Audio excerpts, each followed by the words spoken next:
Last week, I did a video on the Septuagint where I responded to a popular King James onlyist on X who had made the statement that the Septuagint was a 4th century AD forgery.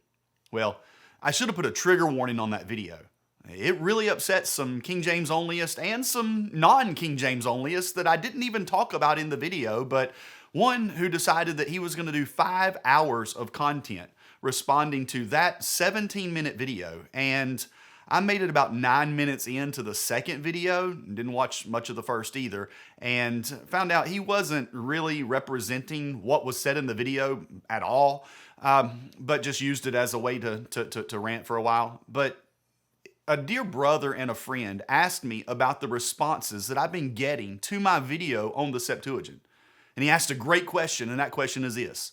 While they are forced to admit that there was a Greek translation of the Old Testament available before Christ, the pushback is the LXX we have now is a re-engineered text and is not accurate to the original. Their charge is that we've lost too many ancient copies to construct an accurate LXX. There doesn't seem to be an effort to copy and preserve it. Well, here's the issue. Some King James onlyists, and as I said a moment ago, non-King James onlyists who classify themselves somewhere between TR onlyists and TR defenders, will bring up men like David Daniels and his book, Did Jesus Use the Septuagint?, as evidence that the Septuagint is a re-engineered text. Daniels even goes so far as to say that while it is claimed that there is a BC Septuagint, he rejects that. However, instead of focusing on actual manuscript evidence, which he does not, he chooses to focus on the straw man of Aristeas' embellishments on the origin of the Septuagint. He even asserts that the Septuagint is a hoax because of the book order. The structure of the Tanakh, the law, the prophets, and the writings, is something that Jesus spoke of. And because of the order of the Septuagint in 4th century copies being inconsistent with that grouping, Daniels summarily dismisses it as a hoax. I wonder how Daniels feels about the book order being different in the King James Version Old Testament than it was in Jesus' day. Nevertheless, Daniels has chosen to ignore evidence like the Nahal Hever scroll that contains the Greek 12 minor prophets in the same grouping as found in the Tanakh. That document is from 50 BC to 50 AD. Daniels also dismisses the Septuagint because it contains apocryphal books. But here again, I find Daniels to be inconsistent and guilty of special pleading. He would not dismiss the AV 1611 for containing the apocryphal books. Daniel's work is an unscholarly and biased work that passes the Septuagint off as a so-called fake Alexandrian perversion, and I've already dealt with that in another video. Others cling to the non-scholarly works of men like Phil Stringer, who dismiss the Septuagint because it does not match the Textus Receptus, his words, on the YouTube video dealing with the Septuagint. You can find it, look it up, King James Bible Research Council. Unfortunately, King James onlyist Phil Stringer seems to have forgotten that the King James translators held the Septuagint in high regard. Although they didn't consider it to be superior to the Hebrew, Stringer wrote, "It is unthinkable to believe that the Jews in Palestine used a Greek Old Testament containing the rejected books of the Apocrypha. It is against all evidence of history to think that they used a Greek Old Testament at all." Remember that quote. It'll become important a little later. King James onlyist and TR onlyist and TR defenders, so I don't leave anybody out here, like to use William Whitaker, who wrote about the Septuagint and how it's different from the Hebrew, and even called it a mixed and miserably corrupted document. But it's important to note that Whitaker lived in the 16th century. He wrote that somewhere maybe around 1588, well before any early Septuagint manuscripts began to be discovered and cataloged as we have them today. Whitaker deserves some grace on this subject, but Daniels and Stringer have too much information accessible to them to hold the positions that they do. But my friend's question really is an excellent question. Regarding that question, is the LXX that we have now a re-engineered text and not accurate to the original? I think it calls into question the very definition of what we mean by original. To answer this means we must apply the same question to the Hebrew. And we had the following witnesses that we must reconcile. We had the medieval Masoretic text containing the Nakud that most Old Testaments are based on. You have the medieval Samaritan Pentateuch written in Paleo-Hebrew script somewhere around the same time as the Masoretic text, if not a couple hundred years earlier.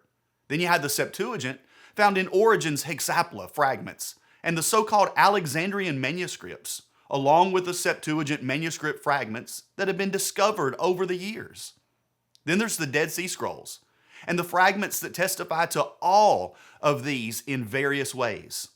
Then there's the myriad of Greek New Testament manuscripts that contain quotations and references to Hebrew and Septuagint traditions. And then there's the Aramaic Targums. What did Jesus read in Nazareth in Luke 4:18 and 19? Well, that question will serve us well as we look at the lifestyle and the liturgy of Judean Jews in the 1st century AD. Well, the Hebrew text during the Second Temple period had a rigid scribal copying process. Hebrew was used in the temple. However, Aramaic Targums were also used to provide translations and paraphrases for people who were more familiar with Aramaic. In synagogues, it was common for a maturgamon, a translator, to provide an Aramaic translation or perhaps a Greek paraphrase where Hebrew readings were used. In some synagogues throughout Alexandria, Judea, and other places, the Septuagint was used by more Hellenized Jews. This is evidenced by the excavation of synagogues, even in Jerusalem and Caesarea and Alexandria.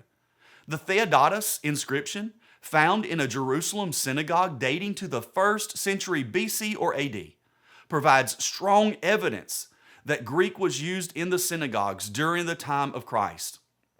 In the synagogue at Caesarea, all of the inscriptions found were in Greek, and all quotations were from the Septuagint. In some synagogues, even the Shema prayer was in Greek. The Ostia synagogue near Rome had inscriptions in both Latin and Greek. While that's well outside of Judea, it does demonstrate that Jews were not limited to Hebrew in their liturgy within the synagogue. And 2 scholarly works document the use of the Septuagint and Greek in Judean synagogues during the time of Christ. Those are the revolutionary effects of archaeology on the study of Jewish history and the archaeology of Israel, constructing the past, interpreting the present.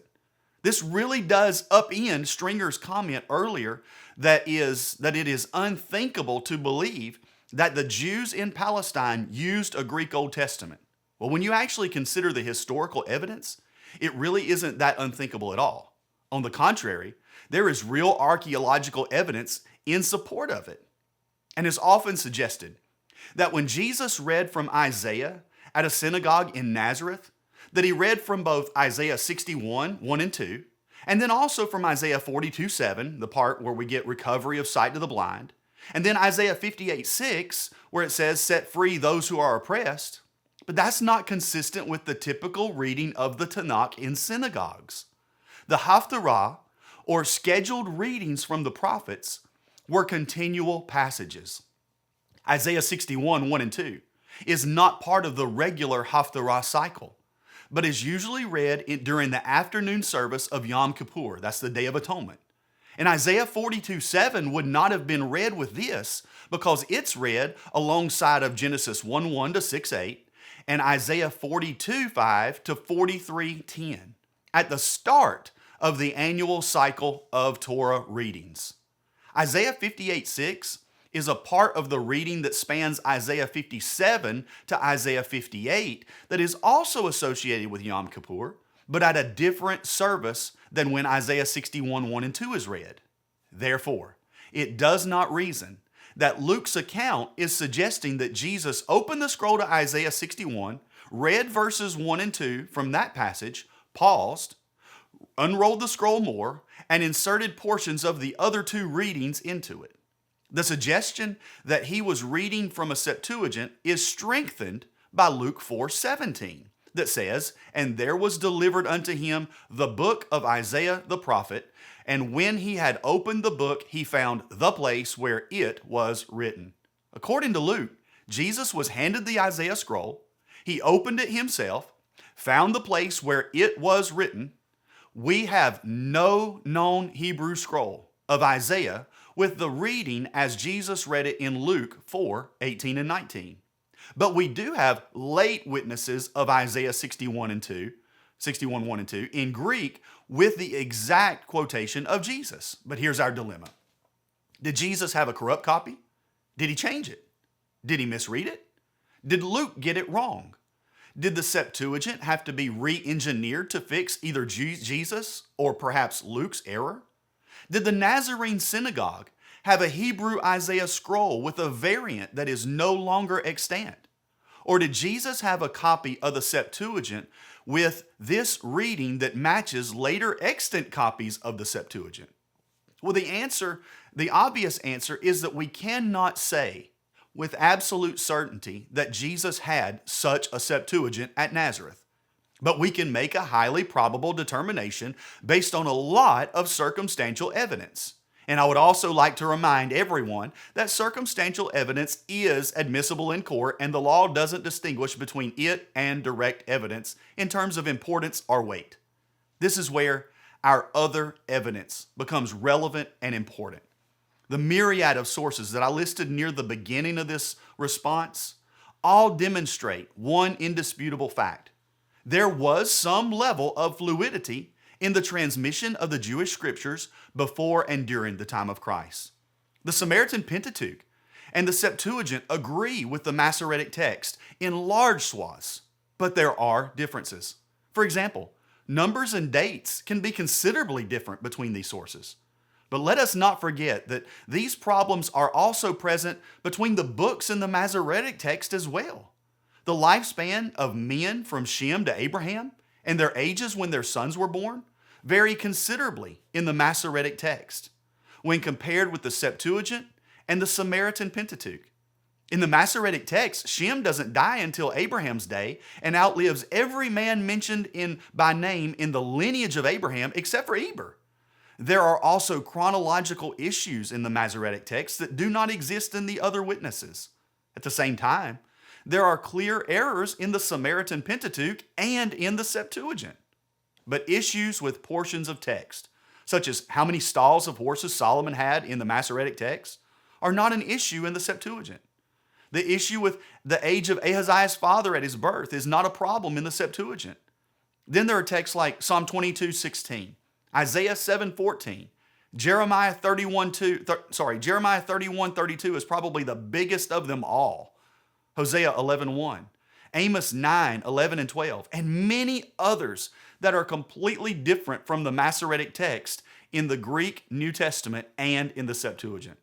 And in order to answer the question, is the Septuagint a re-engineered text? We really need to address these differences among sources, even if we're unable to answer these issues definitively. The Dead Sea Scrolls affirm the Masoretic text in many instances, like in the Great Isaiah Scroll, but it affirms the Septuagint in other instances, such as in Jeremiah and Lamentations.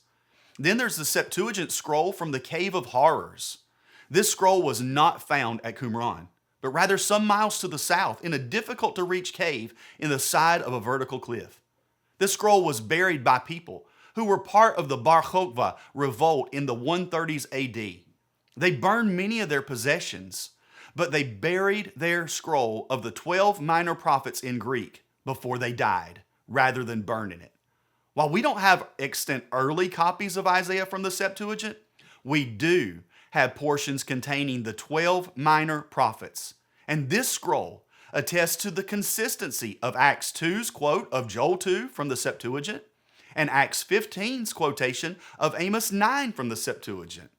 The Nahal Hever Minor Prophet Scroll has been one of the most amazing discoveries since the discovery of the Dead Sea Scrolls, and it serves as an amazing witness to the Septuagint not being a re-engineered text. Rather than suggesting that the Septuagint is a 4th century AD re-engineered text, one should accept that the transmission of the Jewish scriptures was somewhat fluid during the time of Christ. There were multiple texts in circulation in and around Judea at this time. And Jesus and the New Testament authors were simply not textual absolutists. Instead, they chose a view similar to the AV translators who considered even the meanest translation to not contain, but be the Word of God. Any view other than this one must call into question whether we have the words of Jesus and whether or not God has preserved His Word in both the Old and New Testament. In the same way that we do textual analysis on the New Testament, we must do the same to the Old Testament. While we have an abundance of New Testament evidence, we are in fact limited by our Old Testament witnesses. And by all accounts, I reject any suggestion that the Septuagint is the true text and the Hebrew is corrupt. Likewise, I reject any notion that the Septuagint is a forgery or a re-engineered from the 4th century AD. I will cede that the Septuagint is a thought-for-thought translation of the Hebrew from somewhere around 250 to 100 BC. It's not perfect, not by a long shot, but it was used alongside the Hebrew text in 1st century Judea. The Dead Sea Scrolls attest to variance between Hebrew of that day and that of the Masoretes 900 years later. In the absence of any truly original Hebrew text, it is therefore only logical that we apply the same standards and methodologies of textual analysis to the Old Testament that we apply to the New Testament. But when your bibliology or your presuppositions do not allow for any textual analysis whatsoever, then you have no choice but to reject anything that does not wholly conform to your position. And as one brother told me earlier today, he was willing to use other witnesses like the Dead Sea Scrolls when they support the truth as he understands it. But if you aren't willing to consider witnesses that support the truth as you don't understand it, then you're only fueling your own confirmation bias with the acceptance of selective evidence. Your argument must be able to withstand the totality of evidence. And when we look at the totality of the evidence available to us, we should not view the Septuagint as a re-engineered text, at least not in the same way that something like Scrivener's TR, which was a truly reverse-engineered text.